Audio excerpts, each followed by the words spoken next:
네, 1차 발효 끝나고 성형으로 넘어와서 성형에는요, 분할, 둥글리기, 중간 발효, 정형, 팬닝 이 5가지를 통틀어서 성형이라고 볼 수가 있겠는데요. 성형 안에는 정형이 속해 있습니다. 정형. 이 정형과 성형을 헷갈리시면 안 됩니다. 성형의 5단계, 분할, 둥글리기, 중간 발효, 정형, 팬닝 5가지 5단계 또는 성형의 넓은 의미라고 볼 수가 있습니다. 성형 안에 이 5가지가 있는 거고요.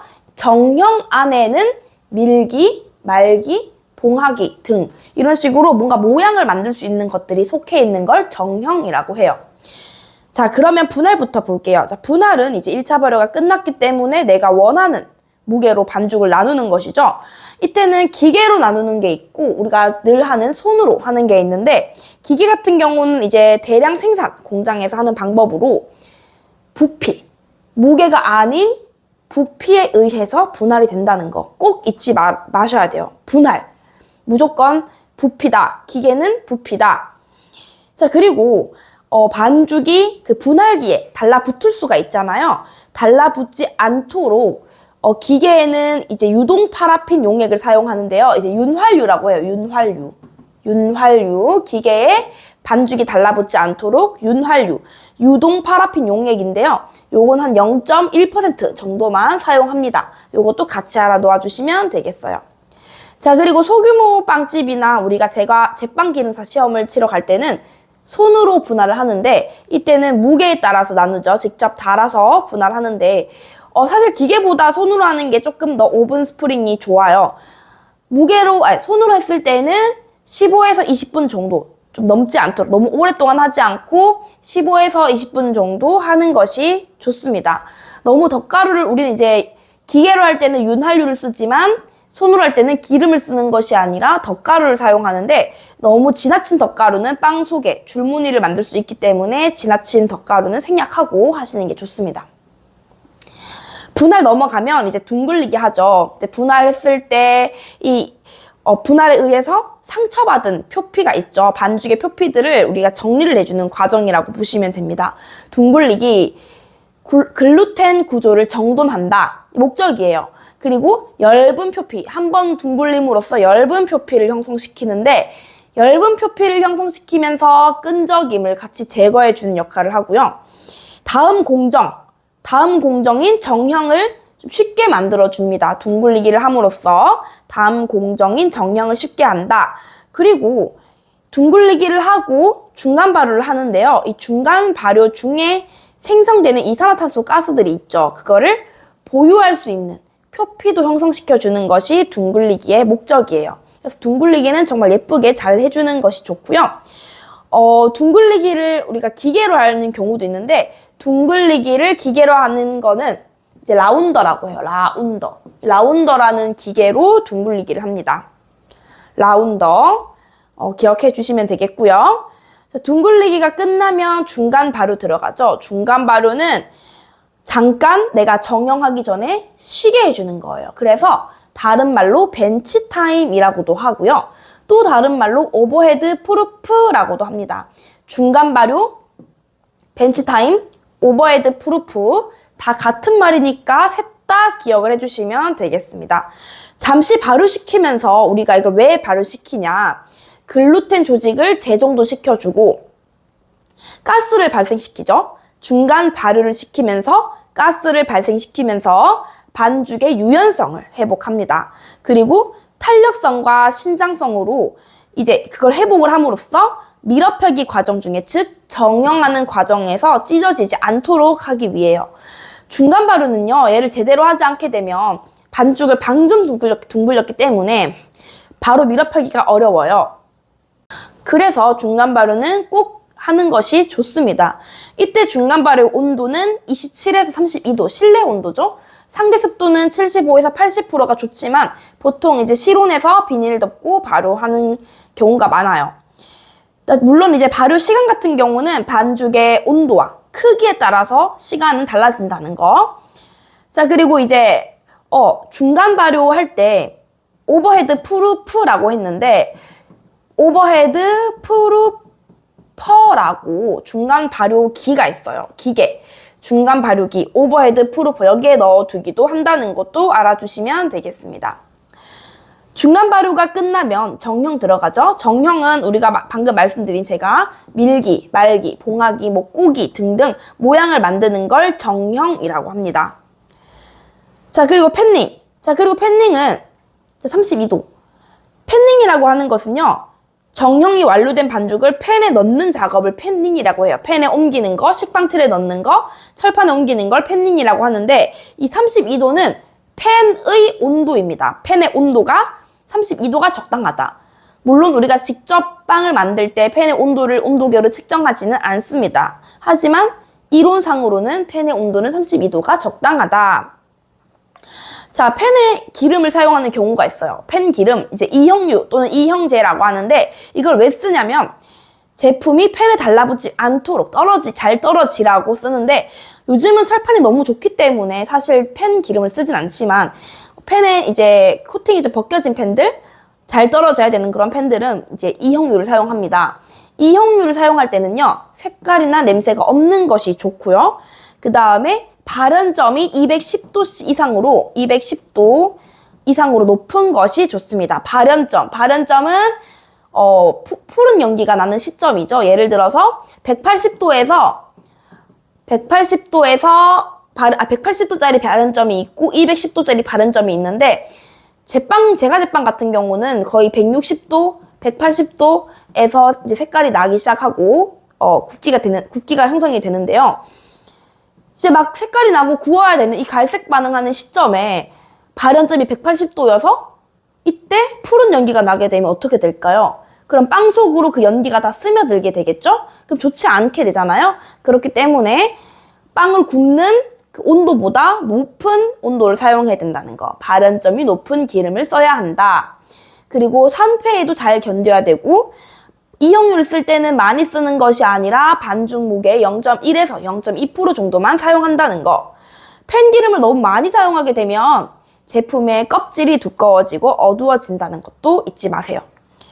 자, 그리고 팬닝 반죽의 분할량이라고 있어요. 팬닝 반죽의 분할. 우리가 반죽의 분할 어떻게 정하냐라고 되어 있는데 41페이지 4번 보시면 팬닝 반죽의 분할량을 정하는 공식은 팬의 용적이 있겠죠? 팬 용적 나누기 비용적입니다. 팬의 용적을 알면은 나누기 비용적을 하면 돼요. 자, 비용적이 뭐냐면 반죽 1g당 부푸는 부피예요. 반죽 1g당 내가 얼마나 부풀 것인지 이제 부피를 보는 건데 산형 식빵, 자, 산 모양 우리가 잘 알고 있는 이렇게 생긴 식빵 있죠? 산형 식빵, 이걸 산형 식빵이라고 하는데 이때의 비용적은 3.2에서 3.4라는 거예요. 이 수치를 외워주셔야 됩니다. 이 수치.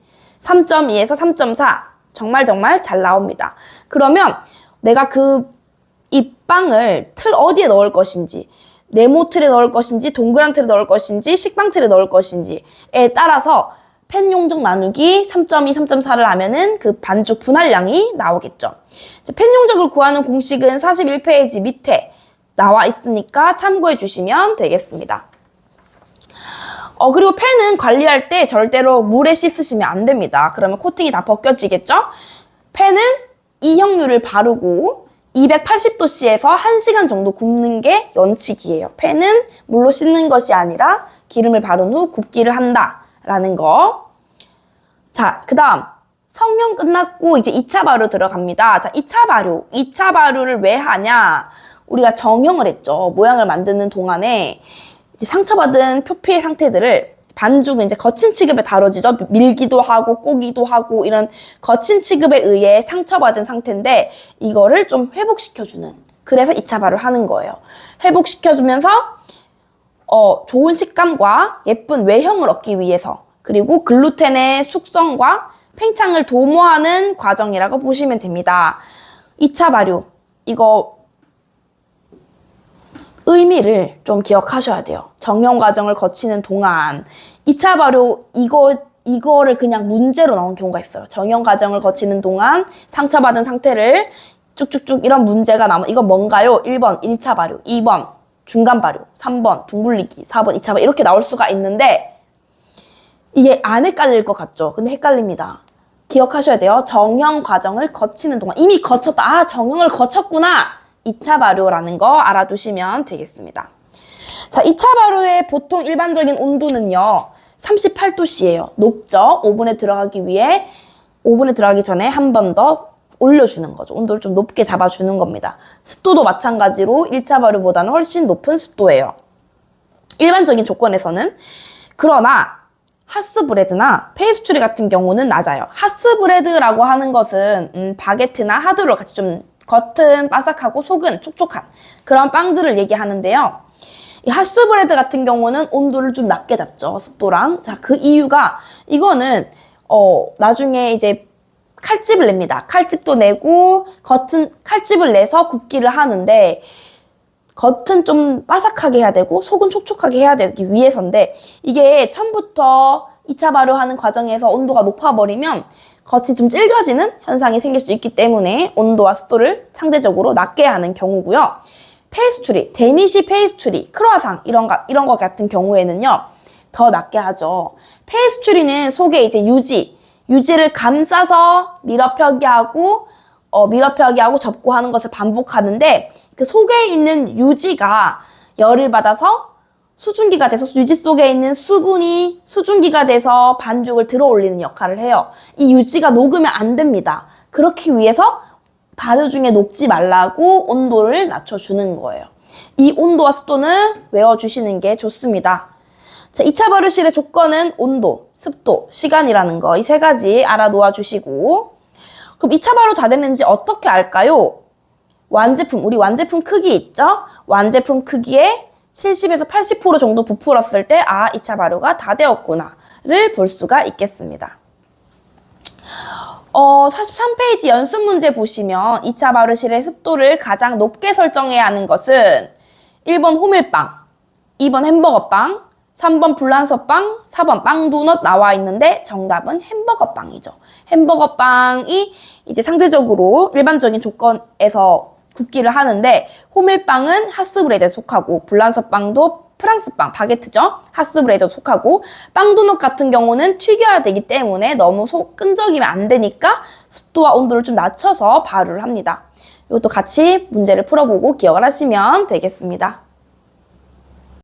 네, 2차 발효 끝난 반죽을 오븐 속에 넣게 되면 처음에 이제 바로 얘가 그냥 바로 갈색이 되는 게 아니죠. 변화가 있습니다. 오븐 라이즈. 자, 오븐 라이즈라고 하는 것은 아직 반죽의 내부가 60도씨에 도달하지 않은 상태를 오븐 라이즈라고 하고요. 오븐 스프링, 좀 중요해요. 오븐 스프링. 오븐 스프링은요. 반죽 온도가 처음에 49도씨에 도달하게 되면 급격하게 부풀어요. 처음 크기의 3분의 1 정도 부피가 팽창을 하고 이제 60도씨가 되죠. 그렇게 되면 오븐 스프링은 멈추고 이 60도씨에서 하는 일이 많습니다. 전분이 호화가 됩니다. 이때 60도씨에서 전분이 호화가 되고 이스트가 죽어버립니다. 전분이 호화되고 이스트가 사멸합니다.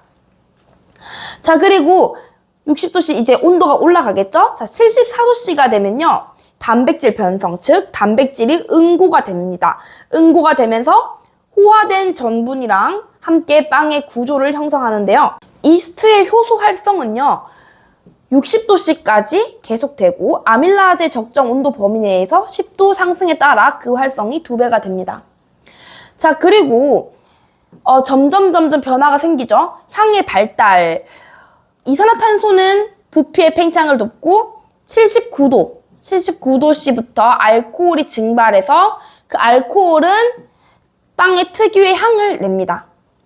자, 그리고 껍질색의 변화. 이제 빵은 갈색으로 바뀝니다. 이걸 우리가 캐러멜 반응이라고 하죠. 캐러멜 반응, 그리고 마이야르 반응. 이 두 가지 반응이라고 하는데, 껍질색은요, 갈색 반응. 160에서 180도씨일 때 갈색으로 변합니다. 이거를 갈색 반응이라고 하죠. 방금 말씀드린 캐러멜화와 그리고 마이야르 반응 두 가지가 동시 작용입니다. 캐러멜화 같은 경우는 당에다가 열을 가했을 때 갈색이 되는 거. 마이야르 같은 경우는 당에 단백질에 열을 받았을 때 갈색이 되는 거. 이 두 가지가 동시 작용해서 껍질이 갈색으로 바뀝니다. 여기서 또 중요한 거는 마이야르 반응 속도를 촉진하는 당의 순서가 있어요.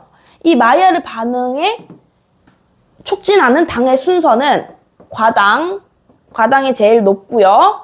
포도당, 그다음 설탕이라는 거. 이것도 같이 외워 놓아 주시면 되겠습니다. 기억하셔야 돼요. 160에서 180도씨의 갈색 반응이 일어난다는 거. 자, 그리고 굽기에는 원칙이 있는데요. 자, 고율배합과 저율배합. 자, 고율배합과 저율배합은 이제 제빵에서와 제과에서 조금씩 차이가 있습니다. 제빵에서는 설탕, 계란, 유지가 높은 거, 저율은 설탕, 유지, 계란이 낮은 건데요. 여기서 알아두셔야 될 거는 오버베이킹과 언더베이킹이에요. 즉, 외워야 될 거.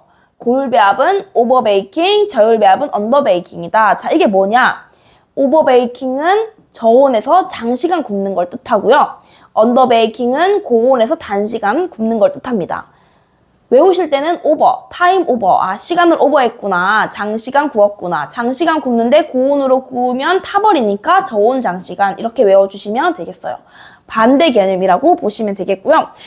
자, 고율배합처럼 이제 저온 장시간을 굽게 되면은 너무 오랫동안 굽기 때문에 수분이 많이 빠져나가고 노화가 빠를 수 있다는 거. 저율배합은 너무 단시간에 굽기 때문에 좀 설익을 수 있다는 거 알아놓아 주시고, 또 오븐 온도가 너무 낮게 되면 2차 발효가 지나친 것과 같다. 자, 이 말은 160에서 180도에서 껍질색이 나는데 온도가 140도, 100을 너무 낮게 잡아버리면 색은 안 나고 그냥 2차 발효하는 느낌과 같다. 이런 내용입니다.